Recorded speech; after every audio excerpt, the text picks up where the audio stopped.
a minus B equal to 2 ও ab equal to 24 হলে a square minus B square equal to what? অঙ্কটা দেখে মনে হচ্ছে খুবই সহজ, কিন্তু এই সহজ অঙ্কটার ভিতরেই মানে একটু কঠিন বিষয় লুকায়িত রয়েছে। অঙ্কটা বুঝাই দিলেই আপনারা দেখতে পারবেন। তো দেখেন, আমি শুরুতে লিখছি, দেওয়া আছে a minus B equal to কত? 2 দেওয়া আছে, আর ab ইকুয়াল টু কত? 24 দেওয়া আছে। মান বের করতে বলেছে কিসের বলেন তো? a square minus B square, এইটা ইকুয়াল টু হোয়াট?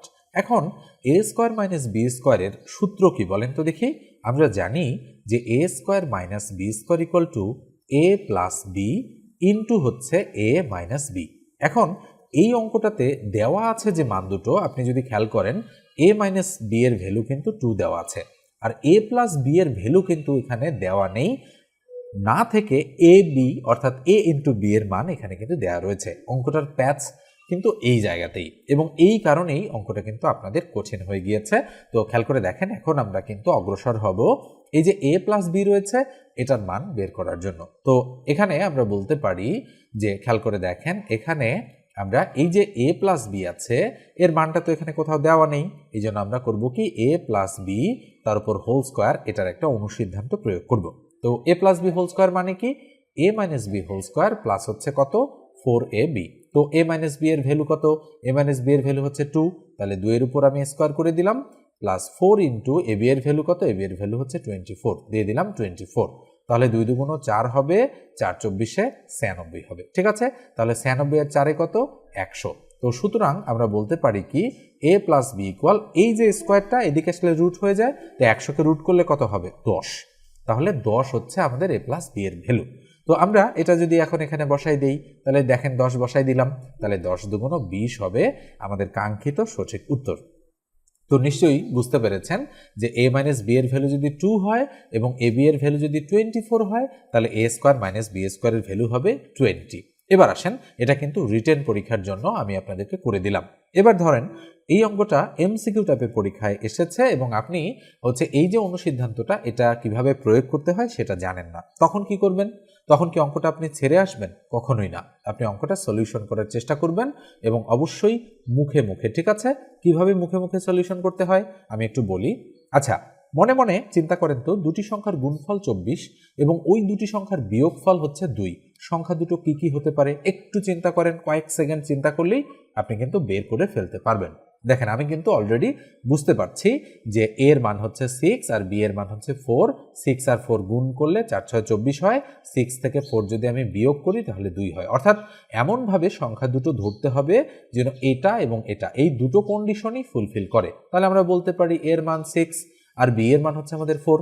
এবার দেখেন তো দেখি, মানটা বসায় দেন, তাহলে 6 এর উপরে স্কোয়ার মাইনাস 4 এর উপরে স্কোয়ার, তাহলে 6 6 36 মাইনাস 4 4 16, 36 থেকে 16 গেলে কত থাকবে? 20।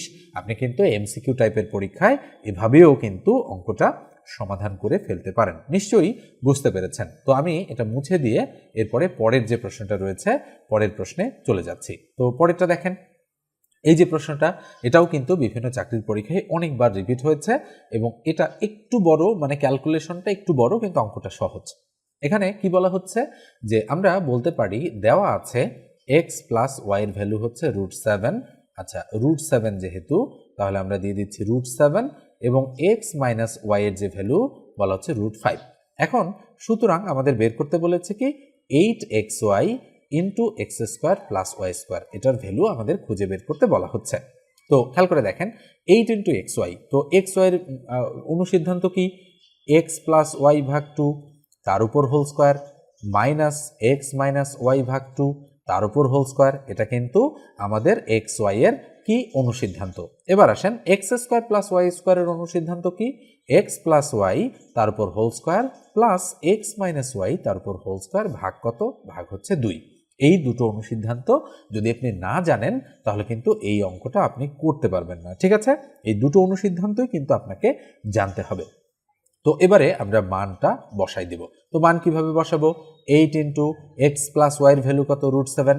তাহলে আমরা বসালাম √7 ভাগ 2 তার উপর কত? তার উপরে স্কোয়ার মাইনাস √5, অর্থাৎ এক্স মাইনাস ওয়াইয়ের ভ্যালু √5। খেয়াল করে দেখেন, √5 ভাগ 2 তার উপর whole square, second bracket close, এটার মান হচ্ছে √7 তার উপরে স্কোয়ার প্লাস √5 তার উপরে স্কোয়ার ভাগ কত? ভাগ হচ্ছে 2, দিয়ে দিলাম। তাহলে এই যে ক্যালকুলেশনটা এটা আমি এখানে করছি 8 ইন্টু স্কোয়ার রুট কাটা 2 দুগুণ 4 অর্থাৎ 7/4 হচ্ছে। আপনি আবার স্কোয়ার রুট কাটা দিয়ে নিচে 2 রাখবেন না, ঠিক আছে, কেননা এখানে কিন্তু দুইটার উপরই হোল স্কোয়ার বোঝাচ্ছে। তাহলে -5/4 নিশ্চয়ই বুঝতে পারছেন এটা। আচ্ছা, তাহলে পরেরটা আসেন স্কোয়ার রুট কাটা 7 5 12 ভাগ 2, 12কে 2 দ্বারা ভাগ করলে কত হবে 6। দেখেন আমি কিন্তু একবারই লিখে দিলাম। আচ্ছা, এবার আসেন 8 ইন্টু, আমরা এবার লসাগু করতে পারি 4 আর 4 এর লসাগু 4, তাহলে 7 বিয়োগ 5 হবে। নিশ্চয়ই বুঝতে পারেন 4 একে 4, তার মানে 1, 7 একে 7 আর 5 একে 5, তাহলে এখানে গুণ আকারে কত আছে 6। তাহলে এবার আমরা করব কি ইকুয়াল 8 ইন্টু, তাহলে উপরে 2 নিচে 4 গুণন হচ্ছে 6। দেখেন 7 থেকে 5 গেলে 2, তাহলে 4 দুগুণ 8 2, তাহলে 2 দুগুণ 4, 4 6 24, তার মানে 24 হচ্ছে আমাদের অ্যাপ্রোপ্রিয়েট অ্যান্সার। তো নিশ্চয়ই বুঝতে অসুবিধা হচ্ছে না যে এটার অ্যান্সার 24। ওকে, এবার আমরা এটা মুছে দিচ্ছি, মুছে দিয়ে আমরা পরের যে প্রশ্নটা রয়েছে আমরা পরের প্রশ্নে চলে যাচ্ছি। এটা দেখেন, এই অঙ্কগুলো যদি এভাবে ভাষাগতভাবে আসে অনেকে কিন্তু বুঝতে পারবে না। কয়েকবার কিন্তু বিভিন্ন চাকরির পরীক্ষায় এসেছিল এভাবে। বলা হচ্ছে একটি সংখ্যা ও তার গুণাত্মক বিপরীতের সমষ্টি 2√3, ওই সংখ্যার ঘন ও ঘন এর গুণাত্মক বিপরীতের সমষ্টি কত? ভেরি ভেরি ইম্পর্টেন্ট টাইপ একটা অঙ্ক। তো আমরা বলতে পারি একটি সংখ্যা, ধরি একটা সংখ্যা হচ্ছে x, এই সংখ্যাটা এবং তার গুণাত্মক বিপরীত। গুণাত্মক বিপরীত মানে কি জানেন? 1/x। ওকে, এটাই কিন্তু অনেকে বুঝতে পারেন না। একটি সংখ্যা মানে x, তার গুণাত্মক বিপরীত মানে 1/x, তাদের সমষ্টি, অর্থাৎ এই দুটো যোগ করলে কত হবে আমাদের হবে 2√3। ঠিক আছে, তাহলে আমরা x প্লাস 1/x এর ভ্যালু কত পেলাম? আমরা 2√3 পেলাম। এবার বলা হচ্ছে ওই সংখ্যার ঘন, আচ্ছা ওই সংখ্যার ঘন মানে x³ এবং তার গুণাত্মক বিপরীত, আচ্ছা তার গুণাত্মক বিপরীত মানে ঘন এর গুণাত্মক বিপরীতের সমষ্টি, তার মানে প্লাস, তাহলে এটা ইকুয়াল টু কত? তো দেখেন অঙ্কটা কিন্তু আমরা ভাষাগত রূপ থেকে আমরা হচ্ছে অঙ্কের রূপে কিন্তু রূপান্তর করে ফেলেছি অলরেডি। এবার নিশ্চয়ই আপনারা অনুসিদ্ধান্তটা প্রয়োগ করে দিতে পারবেন। তাহলে a³ অর্থাৎ x এর উপর কিউব প্লাস 1/x তার উপর কিউব, a³ প্লাস b³ এর অনুসিদ্ধান্ত কি? অনুসিদ্ধান্ত হচ্ছে x প্লাস 1/x তার উপর cube minus 3 into x into 1/x into হচ্ছে x প্লাস 1/x এটা। তাহলে এবারে আমরা করব কি, এটার মান এখানে বসাই দিব। তাহলে x প্লাস 1/x এর মান কত? 2√3। তাহলে আমরা কিন্তু এটার জায়গায় সরাসরি 2√3 বসাই দিতে পারি। তার উপর কি cube minus 3 into x cross, তাহলে 1 ইন্টু এটার মান কত? 2√3, তাহলে বসাই দিলাম 2√3। এখন আসেন আমরা বলতে পারি 2 এর উপর কিউব ইন্টু √3 তার উপর কিন্তু কিউব মাইনাস 3 দুগুণ 6 রুট হচ্ছে 3। তো এখন এই যে 2 এর উপর কিউব, 2 এর উপর কিউব মানে কিন্তু 8, আর এই যে √3 এর উপর কিউব এটা মানে কিন্তু 3√3। ওকে, 3√3 মাইনাস হচ্ছে 6√3। তাহলে এখানে 3 8 24, তাহলে আমরা বলতে পারি 24√3 মাইনাস হচ্ছে 6√3। তাহলে 24টা √3 থেকে 6টা √3 বাদ দিলে 18√3 বা 18√3 থাকে। এটাই আমাদের কাঙ্ক্ষিত সঠিক উত্তর। এখন এই অঙ্কটার না বোঝার জায়গা হচ্ছে এই যে এখান থেকে কিভাবে এটা আসলো। অনেকেই কিন্তু প্রশ্ন করতে পারেন যে √3 এর উপর কিউব দিলে কি এই 3টা সামনে আসে আর √3 হয়ে যায়? না, ব্যাপারটা এরকম নয়। আমি আরেকবার আপনাদের বলি যে √3 তার উপর যদি কিউব হয় তাহলে এখানে √3 আছে কিন্তু 3টা, √3 ইন্টু √3 ইন্টু √3, তাহলে 2টা √3, তার মানে আমরা √3 এর উপর স্কোয়ার করতে পারি ইন্টু √3, স্কোয়ার রুট কাটা, তাহলে হয় 3√3। এভাবে কিন্তু বিষয়টা ক্যালকুলেশন করে এসেছে এই যে 3√3। নিশ্চয়ই এবারে আপনারা বুঝতে পেরেছেন। এবার এটা মুছে দিয়ে আমি পরের যে অঙ্কটা রয়েছে পরের অঙ্কে যাচ্ছি। তো দেখেন এই অঙ্কটাও কিন্তু গুরুত্বপূর্ণ অঙ্ক। a এর মান কত হলে 9 - 12x প্লাস ax² রাশিটি পূর্ণবর্গ হবে? আমার আশেপাশে কিছুটা নয়েজ রয়েছে, একটু মনোযোগ দিয়ে দেখলেই আপনারা বুঝতে পারবেন বা শুনলেই আপনারা বুঝতে পারবেন। তো আমি অঙ্কটা তুলছি, 9 - 12x প্লাস হচ্ছে ax²। বলা হচ্ছে a এর মান কত হলে এটা পূর্ণবর্গ হবে, মানে এই রাশিটা পূর্ণবর্গ হবে। তো মনে রাখবেন একটা রাশি মানে একটা সংখ্যা পূর্ণবর্গ হওয়া মানে, ধরেন 81 একটা সংখ্যা, এটা পূর্ণবর্গ হওয়া মানে 9 এর উপর স্কোয়ার, এটা পূর্ণবর্গ হয়ে গিয়েছে। তো সংখ্যা পূর্ণবর্গ হয়। আবার ধরেন 121 একটা সংখ্যা, 11 উপর স্কোয়ার মানে কিন্তু এই সংখ্যাটা পূর্ণবর্গ হয়ে গিয়েছে, অর্থাৎ 121 একটা পূর্ণবর্গ সংখ্যা, কেননা আমরা কোনো একটা সংখ্যার উপর হোল স্কোয়ার করলে বা স্কোয়ার করলে আমাদের 121 হয়। কিন্তু একটা রাশি পূর্ণবর্গ হয় এভাবে, a plus B whole square এই আদলে অথবা a minus B whole square এই আদলে কিন্তু একটা রাশি পূর্ণবর্গ হয়। তো এই যে a minus B whole square এই যে রাশিটা রয়েছে, এই রাশিটা পূর্ণবর্গ হতে পারে হচ্ছে এভাবে। দেখেন A square minus 2ab plus B square, এভাবে যদি আমরা এটাকে সাজাতে পারি।